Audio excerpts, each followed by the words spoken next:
오늘 우리에게 주시는 말씀은 잠언 1장 1절에서 6절까지. 잠언 1장 1절에서 6절 말씀, 911쪽에 있습니다. 우리 한 목소리로 읽도록 하겠습니다. 다윗의 아들 이스라엘의 왕 솔로몬의 잠언이라. 이는 지혜와 훈계를 알게 하며 명철의 말씀을 깨닫게 하며 지혜롭게 공의롭게 정의롭게 정직하게 행할 일에 대하여 훈계를 받게 하며 어리석은 자를 슬기롭게 하며 젊은 자에게 지식과 근신함을 주기 위한 것이니, 지혜 있는 자는 듣고 학식이 더할 것이요 명철한 자는 지략을 얻을 것이라. 잠언과 비유와 지혜 있는 자의 말과 그 오묘한 말을 깨달으리라. 아멘. 우리가 한동안 잠언에 대해서 새벽에 묵상을 하고 또 기도하며 이렇게 나갈 것입니다. 잠언의 다른 말은 지혜서, 기억을 해주면 좋을 것 같아요. 여기에는 이스라엘의 전통적인 교육 방법이 있고, 그리고 플러스 신앙적인 교훈, 이걸 담아놓은 게 지혜서, 이렇게 우리가 보면 돼요. 그래서 이스라엘 사람들이 잠언을 생각할 때는 하나님의 말씀이 이 잠언서에 담겨 있고, 그리고 사람들의 오랜 경험이 이 속에 같이 녹아져 있는 게 잠언이다, 이렇게 이해를 한단 말입니다. 하나님이 일하시는 과정은 사람을 통해서 일을 하십니다. 하나님은 실수가 없지만 사람은 실수하는 그 동물이에요. 우리는요, 넘어지고 또 하나님을 떠나고 하는 이런 동물입니다. 자, 그런데 인간이 그래도 다른 동물들보다 낫다라고 하는 것은, 다른 동물들은 본능을 따라서 계속 넘어진 자리에 또 넘어지고 잘못한 것에 또 잘못하고 이렇게 하는 게 다른 동물들입니다. 그런데 인간은 이걸 경험으로 만든 거예요. 경험으로. 이렇게 했더니 내가 좀 실패하고 넘어졌다. 그럼 그 다음에는 그 자리를 이렇게 피해갈 수 있도록 이 사람이 이제 생각, 이게 지혜가 있는 거예요. 그리고 그러한 것들을 후손들에게 알려주도록. 그래서 여러분, 어르신들이 하는 이야기들이 가만히 들어보면은 경험에서 나온 것들이에요. 예를 들면은 오랜 병을 앓고 있어요. 그러면 친구처럼 이야기하라 라든지, 이런 것들은 경험에서 나온 것들을 후진들에게 알려주는 이러한 지혜가 사람은 있는 거란 말입니다. 자, 신앙적인 면에서도 여러분 잘 보세요. 우리가 성경에 나오는 인물들을 보는 이유가 어디 있느냐는 거예요. 우리는 아브라함을 보고, 그리고 다윗을 보고 베드로를 이야기합니다. 그러면은 그것을 보면서 내가 아브라함처럼 경험하지 못했어요. 그런데 이 이야기를 들으면서, 아, 그렇구나. 이 사람이 이 어려울 때 이렇게 기도하고 하나님 앞에 예배의 제단으로 나아가고 할 때 하나님은 아브라함을 복의 근원으로 만들어 주셨구나. 나도 그렇게 해야 되겠다라고 하는 이것을 우리가 얻는 거예요. 이걸 선언적 경험이라고 하는 거예요. 내가 꼭 그렇게 해보지 않더라도 성경에 나오는 인물을 통해서 우리는 충분히 영적인 교훈을 얻을 수 있다.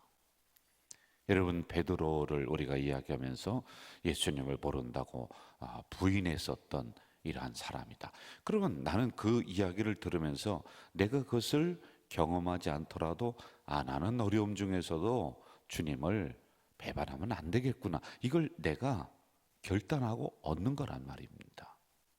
이런 것이 바로 지혜이다라고 하는 겁니다. 좀 더 깊은 뜻을 살펴보았더니 이 잠언 속에는 뭐가 있냐면은 진리라고 하는 단어를 담아놓고 있어요. 지혜에는 진리라고 하는 그런 겁니다.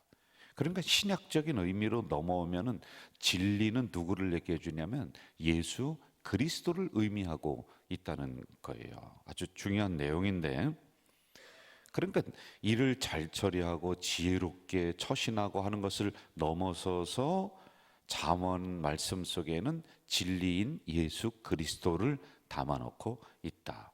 복음을 전해주고 있다라고 하는 거예요. 그래서 여러분 저와 함께 이 잠언이라고 하는 성경을 쭉 새벽에 묵상해 가면서 단지 우리가 지혜만 얻으려고 하면 안 되고, 이 속에 하나님이 복음을 담아 놓으셨구나, 예수 그리스도를 표상적으로 이 안에 담아 놓으셨구나 라고 하는 것을 우리가 알면서 같이 나가면 좋을 것 같아요. 여러분, 지난 시간에 잠언의 말씀을 통해서 영적인 통찰력과 우리의 가치관이 정립되어 준다, 이렇게 말씀을 드렸습니다. 자, 2절로 이제 한번 좀 가봅시다. 2절 같이 한번 읽을까요? 2절, 이는 지혜와 훈계를 알게 하며 명철의 말씀을 깨닫게 하며, 이렇게 나와요.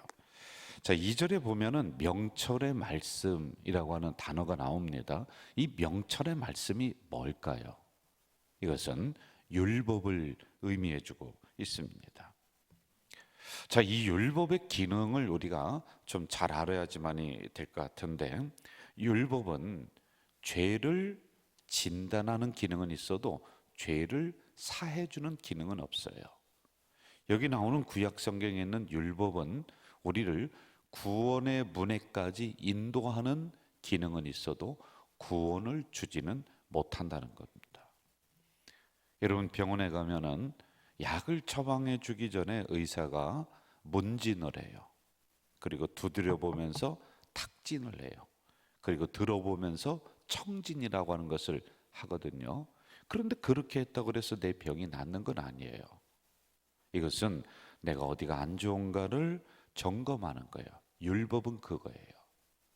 그리고 나서 그 다음에 약을 처방해 줍니다. 그럼 그 약을 먹잖아요. 이거는 신약에 나오는 복음이에요. 치료해 주는 거란 말이에요. 이게 그래서 기능이 각기 달라요. 그래서 율법이 내 안에 들어오면은 어떠한 그 역사가 일어나냐면은 내가 죄인이라는 걸 알게 돼요. 그리고 내가 부족하다는 걸 알게 돼요. 그리고 나는 실수하는 인간이라는 것을 알게 하는 게 바로 율법의 기능이라는 겁니다. 자, 또 명철의 말씀은 선과 악을 구별해 주도록 만드는 게 바로 율법이에요. 그래서 여러분들에게 선을 따라가게 하고 악을 따라가지 않도록 이 명철의 말씀, 율법이 이걸 해준다라고 하는 겁니다. 아까도 말씀드렸듯이 구원으로 인도하지만은 율법 자체는 구원을 주지는 못합니다. 여기까지만 인도해 주는 거예요. 여기까지만. 왜냐하면은 내가 죄인임을 알아야지만이 그 다음에 구원을 갈망하게 되고 그 죄에서 벗어나고자 하는 노력이 있을 것 아니겠어요? 그래서 여기까지만 인도해 준다라고 하는 겁니다. 자, 다음으로 어떤 영적인 유익이 있는가 4절로 한번 좀 넘어가 봅시다. 4절 같이 읽어볼까요? 4절입니다. 시작. 어리석은 자를 슬기롭게 하며 젊은 자에게 지식과 근신함을 주기 위한 것이니, 특별히 어리석은 자를 슬기롭게 한다, 이 말씀이 나옵니다. 어리석다라고 하는 것은 사전을 찾아보니까 슬기롭지 못하고 둔하다라고 하는 뜻을 가지고 있어요. 여러분, 플라톤이라고 하는 이 철학자는 어리석은이라고 하는 것을 몇 가지로 나누고 있는데 한번 들어봐요. 첫째로, 과신하는 사람은 어리석은 사람이다. 자기 힘을 과신해요. 자기 물질을 막 과신해요. 허세를 떱니다. 이거 어리석은 사람이에요. 그래서 여러분, 사람들과 서로 대할 때 자기를 자랑하면 안 돼요. 힘을 자랑해도 안 되고 지식을 자랑해도 안 되고 물질을 자랑해도 안 되는 거예요. 이건 어리석은 사람이에요. 그리고 두 번째, 믿음은 가지긴 가지되 잘못된 믿음을 가지고 있는 사람은 어리석은 사람이다. 왜냐하면 잘못된 믿음은 가문을 패가망신시키는 거예요. 나를 죽이는 거예요. 그리고 세 번째, 자신의 한계를 인식하지 못하는 사람도 어리석은 사람이다. 여러분, 인간은 한계가 있는 동물이에요. 우리 모든 거 다 못해요. 그리고 비판적인 사고가 부족한 사람, 속이기 위한 언어를 사용하는 사람, 그리고 대인관계에 오만한 사람, 교만한 사람들 말하는 거예요. 의사결정을 충동적으로 하는 사람, 이런 사람은 어리석은 사람으로 이렇게 들어갑니다. 성경은 어떻게 이야기할까요? 제가 하나 이야기를 들려드릴게요. 누가복음 12장에 보면은 부자 이야기가 나옵니다. 한 부자가 있었습니다. 그 밭에 소출이 굉장히 많이 있었어요. 돈 많다는 거죠. 그럼 밭에 소출이 있으려면은 생각해 보세요. 열심히 일해야 되는 거예요. 그냥 소출이 나오지 않아요. 부지런해야지 밭에서 소출이 나온단 말입니다. 그런데 그 다음에 보면은 이 사람이 뭐라고 하느냐면은 심중에 이르기를 쌓아둘 곳이 없으니 어찌할까. 그러니까 곡식이 넘쳐난다는 거예요. 여러분, 물질이 넘쳐난다는 거예요. 어떤 사람이 이렇게 얘기하더라고요. 돈을 한참 벌 때는 갈퀴로 돈을 긁었다는 거예요. 이 정도가 됐다라고 하는 겁니다. 행복한 비명이란 말이에요. 그럼 이 정도 되려면은 아까도 얘기했듯이 부지런해야 되고 열심히 일해야 되고 그리고 절약해야 돼요. 함부로 돈을 쓰지 않습니다. 그러니까 여러분 그 창고가 꽉 차는 이러한 일이 일어나는 겁니다. 자, 그리고 나서 그 다음에 뭐라고 하느냐면은 누가복음 12장에 보면은 곡간을 헐고 더 크게 짓자 이렇게 얘기합니다. 여러분 이거 나쁜 거 아니에요. 내가 예를 들어서 씀씀이가 이런데 이 돈을 저장할 곳이 어딘가 봤더니 적금을 해야 되겠어요. 그리고 또 뭐 연금을 들여야 되겠어요. 이거 뭐 좋은 지혜로운 거 아닙니까? 그러니까 곡간을 더 짓자라고 하는 것은 이 물질을 잘 보관하자. 그리고 이 물질을 잘 사용을 하자라고 하는 이런 생각과 계획을 가지고 이것을 짓는 거란 말입니다. 본인이 농사를 지어서 본인이 사업을 해서 저축을 해서 돈을 벌었습니다. 그리고 그것을 곡간을 잘 졌어요. 미래적인 계획을 가지고 이쪽에다가 물질을 잘 보관을 해 놓습니다. 여러분 이게 뭐가 윤리적으로 도덕적으로 뭐가 문제가 있어요? 아무 문제가 있는 거 아니에요. 오히려 흥청망청 써대는 사람이 더 나쁜 거 아니겠습니까? 그런데 이렇게 장점이 많은 사람인데 주님께서는 뭐라고 하시느냐면 이 사람을 평가할 때 누가복음 12장 20절에 보니까 하나님이 이르시되 어리석은 자여 이렇게 얘기해요. 어리석대요. 우리가 앞에서 봤는데 어리석은 거 아닌 것 같거든요. 부지런하고 절약하고 모으고 그런데 뭐가 어리석어요? 그런데 어리석대요. 왜 그렇느냐? 문제가 있어요. 세 가지 문제가 있습니다. 이 어리석다라고 하는 것을 우리가 지금 풀어가고 있는 거예요. 자, 첫째는 항상 물질이 목표가 돼요. 물질 외에는 다른 게 보이지가 않아요. 이걸 뭐라고 하느냐? 물질 만능주의. 그리고 이것을 맘모니즘. 그러니까 물질이 신이 된다는 거야. 물질이 하나님이 된다라고 하는 겁니다. 이것 때문에 가족도 안 보여요. 이것 때문에 행복도 저 뒤로 제껴둡니다. 그리고 두 번째, 물질을 바라보는 그의 태도에 문제가 있어요. 뭐라고 하냐면은 누가복음 12장 19절에 보니까 들어보세요. 내 영혼에게 이르되 여러 해 쓸 물건을 많이 쌓아두었으니 평안히 쉬고 먹고 마시고 즐기자. 천국 가득 채웠습니다. 그런데 고작 한다는 얘기가 뭐라고 하냐면 영혼에게 자기에게 이렇게 얘기해 둡니다. 내가 물질을 많이 쌓아두었으니 이제부터는 쉬고 먹고 즐기자. 여러분 이건 짐승이에요. 물질을 주신 이유는 잘 흘려보내는 거예요. 선한 곳에, 공식적인 곳에, 하나님의 일을 위해서 흘려보내는 거예요. 그런데 하는 얘기가 쉬고 먹고 즐기자. 많은 선한 사역을 위해서 그 사람에게 물질을 맡깁니다, 여러분. 여러분, 물질 많다고 해서 하루에 10끼 먹는 사람 있어요? 내가 속옷을 3벌, 4벌 껴입는 사람이 있느냐는 거예요. 없어요. 똑같이 먹는 거예요. 그런데 온통 초점이 자기에게 있어요. 내 영혼아, 이제 쉬자, 잘 먹자, 잘 놀자, 여기에 있는 겁니다. 그리고 세 번째는 17절, 18절에 보면 뭐라고 나누냐면은 이 물질을 가지고 그리고 영혼을 가지고 내 것, 내 것, 내 것, 내 것, 이게 두 구절 속에 6번이 나와요. 다 내 거래. 한번 따져보자고요. 자기 육체도 내 것, 영혼도 내 것, 물질도 내 것이래요. 자, 제가 한번 물어볼게요. 여러분, 여러분의 육체가 여러분 것이라면 왜 아파요? 내가 해서 안 아프면 되잖아요. 마음대로 할 수 있다며. 그거 왜 아프냐고요.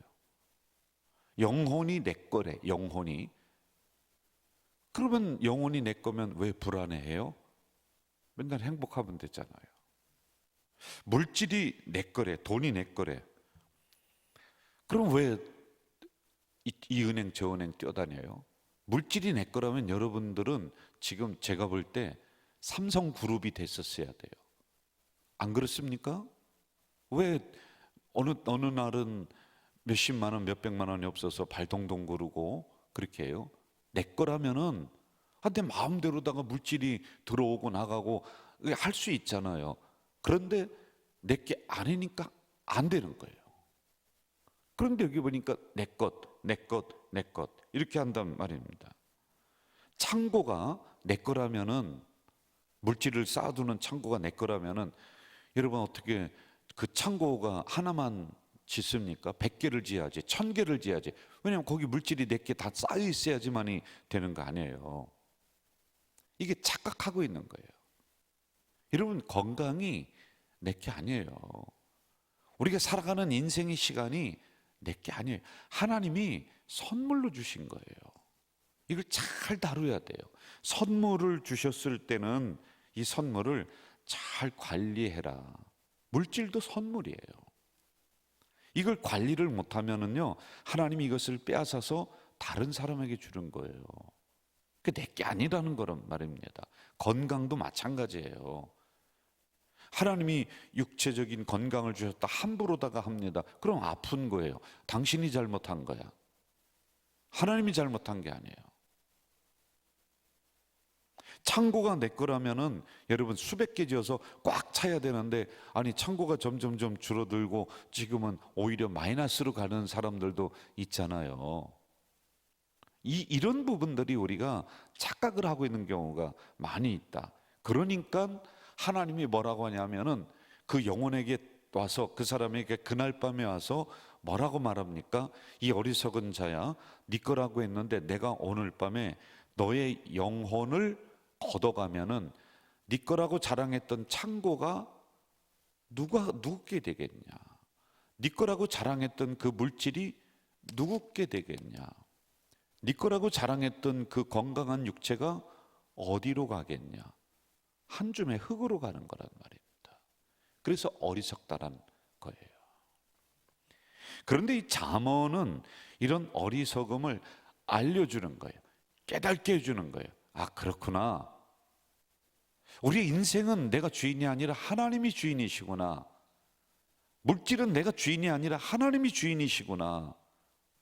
그래서 하나님이 나에게 맡겨주신 것이니까 나의 인생을 더 소중하게, 나의 가정을 더 소중하게, 그리고 나의 물질을 더 소중하게 내가 잘 관리하면서 선한 곳에 잘 흘려보내고, 하나님이 원하시고 하나님이 목적하시는 곳이 어디인가를 잘 찾아서 그곳으로 흘려보내는 내 이 역할을 해야 되겠구나. 그러면 여러분, 하나님이 더 건강도 주시는 거예요. 하나님이 물질을 더 주시는 거예요. 하나님이 창고를 더 채워주시는 거예요. 안 그러면은 꽃감 빼먹듯이 다 빼먹어서 아무것도 없어지는 거예요. 이게 잠언에서 이걸 가르쳐주고 있는 거예요. 저는 오늘도 이 잠언의 말씀을 통해서 여러분 지혜 있는 우리 성도들 되시기를, 그래서 하나님의 뜻을 여러분의 삶의 현장에서 하나하나 실천해가는 우리 성도들 되기를 주 이름으로 축원합니다. 전능하신 아버지 하나님, 이 새벽에 연약한 저희들을 깨우시고 또 말씀을 가르쳐 주시니 감사합니다. 이 말씀을 통해서 우리가 다시 한번 지혜를 얻을 수 있도록 도와주시옵소서. 그래서 오늘도 지혜로운 성도, 하나님의 말씀을 쫓아나가는 우리 귀한 공동체 식구들이 되도록 인도해 주시옵소서. 예수님의 이름으로 기도하옵나이다. 아멘. 하늘에 계신 우리 아버지, 아버지의 이름을 거룩하게 하시며 아버지의 나라가 오게 하시며 아버지의 뜻이 하늘에서와 같이 땅에서도 이루어지게 하소서. 오늘 우리에게 일용할 양식을 주시고 우리가 우리에게 잘못한 사람을 용서하여 준 것 같이 우리 죄를 용서하여 주시고 우리를 시험에 빠지지 않게 하시고 악에서 구하소서. 나라와 권능과 영광이 영원히 아버지의 것입니다. 아멘. 여러분, 이 시간에 우리가 통성으로 기도하는 시간이에요. 월, 화, 목 통성으로 기도합니다. 개인 기도 제목 가지고 충분히 기도하시고요. 그리고 하나 더 기도해 주세요.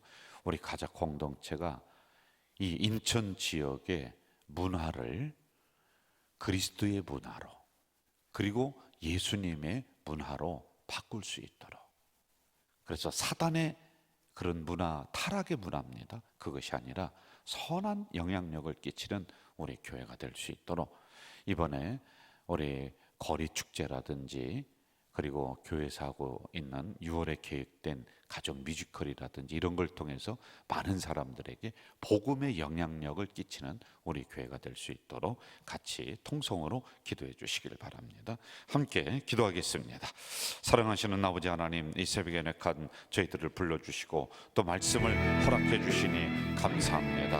하나님이 말씀을 통해서 주신 귀한 놀라운 지혜가 우리들에게 있습니다. 전능하신 아버지 하나님, 간절히 기도하오니 하나님이여, 이 지혜의 말씀을 통해서 우리가 선하게 깨닫게 하시고 정말 하나님의 목적하심이 무엇인지를 바르게 이성적으로 깨달아 나가는 우리 귀한 성도들이 될 수 있도록 주여 도와 주시옵소서.